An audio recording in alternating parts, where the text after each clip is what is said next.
E aí galera, bora nossa devocional? Vamos lá? Hoje é 1 Reis, capítulo 4, capítulo 5 e capítulo 6. E nós podemos observar aqui no capítulo 4 que ele começa descrevendo quem são os oficiais de Salomão.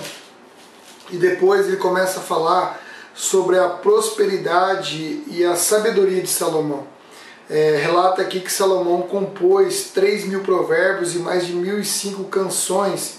E ele podia falar com entendimento sobre plantas, sobre animais, sobre uma série de coisas.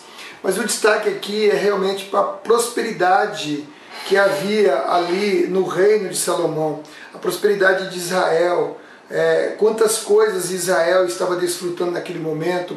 Então a fonte da riqueza do reinado de Salomão, segundo pesquisadores, era, por exemplo, o comércio estrangeiro que ele realizava, o pedágio das caravanas que tinham que passar pela região que estava sob domínio de Israel. Não era somente as 12 tribos, os locais onde eles estavam assentados, mas onde eles dominavam também Moabe, aquela região lá que acaba descrevendo aqui no norte, no sul, uma área muito grande. Então havia o pedágio das caravanas, a exportação do cobre, o imposto que eles estabeleceram sobre os estados vassalos. Lembra que eu expliquei?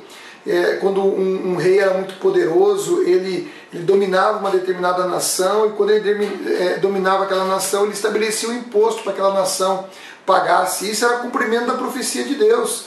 Quando Deus disse lá em Deuteronômio, Deus disse em Êxodo que se o povo obedecesse a Ele, fosse fiel, Ele abençoaria e eles dominariam sobre as outras nações, eles emprestariam dinheiro, mas não tomariam emprestado. Então isso aqui tudo é o cumprimento da prosperidade que Deus abençoou eles. Havia também aqui a importação e a exportação de cavalos. Olha, no verso 26 do capítulo 4, ele tinha 12.000 cavalos, então ele ganhava dinheiro com o Egito, com a Mesopotâmia, com a Síria, com a Anatólia. Ele comercializava cavalo com esse povo, ele ganhava muito dinheiro com isso aí também.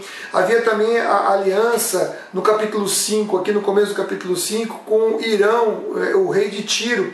Isso proporcionou ele comercializar entre o Mar Vermelho e o Mar Mediterrâneo, porque esse rei aqui abriu as portas para ele, para comercializar, fornecia conhecimento técnico para a construção de navios, marinheiros experientes para poder fazer navegação. Ou seja, o reinado de Israel era muito rico, o reinado de Israel foi muito rico, muito poderoso. E aqui você vê no verso 25, um pouco antes do verso 26, no verso 25, que cada família possuía sua própria videira e sua própria figueira. Esse aqui era mais ou menos uma pré-figuração do futuro messiânico que estava descrito lá em Miqueias, no capítulo 4, verso 4, quando ele fala justamente isso, que na época, que quando viesse o Messias, ele viesse sobre as nações.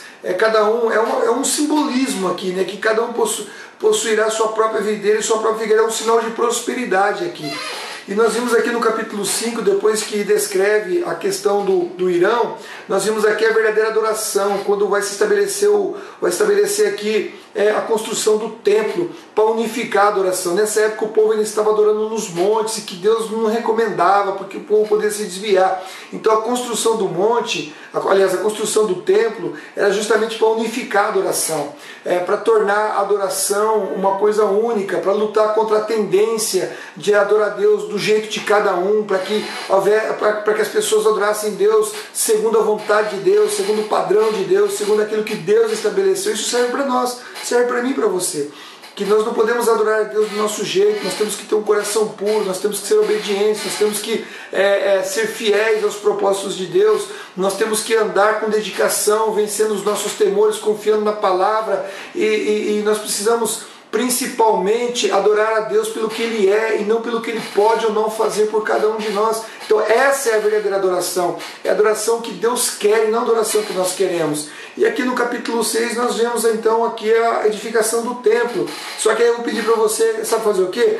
Lê lá 1 Crônicas 22, do 2 ao 4 e também o verso 14, que você vai ver que Davi preparou muita coisa.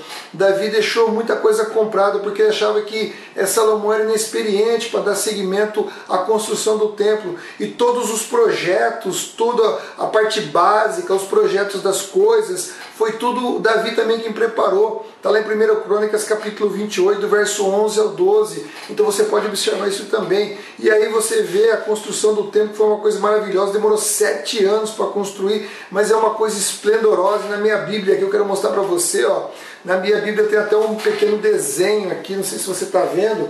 Olha só, um pequeno desenho aqui do templo, como é que ele é. E de repente você pode pesquisar na internet, você pode pegar alguma coisa aí e você vai ver que realmente foi uma construção maravilhosa.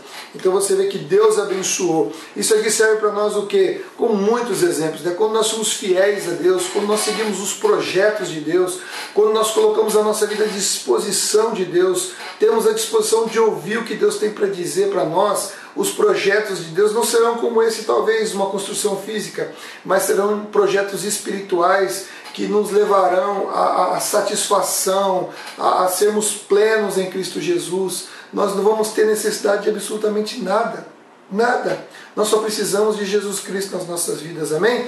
Então eu espero que essa devocional possa abençoar a sua vida, lembrando que nós não estamos esgotando todas as verdades desse texto, porque ele é muito rico, ele é maravilhoso, ele fala de coisa, muito mais coisa, que o tempo é muito curto, mas eu espero que abençoe, que te esclareça algumas coisas e possa abençoar a sua vida, valeu? Vamos seguindo junto, continua na devocional, seguindo firme com Jesus, amém? Deus te abençoe.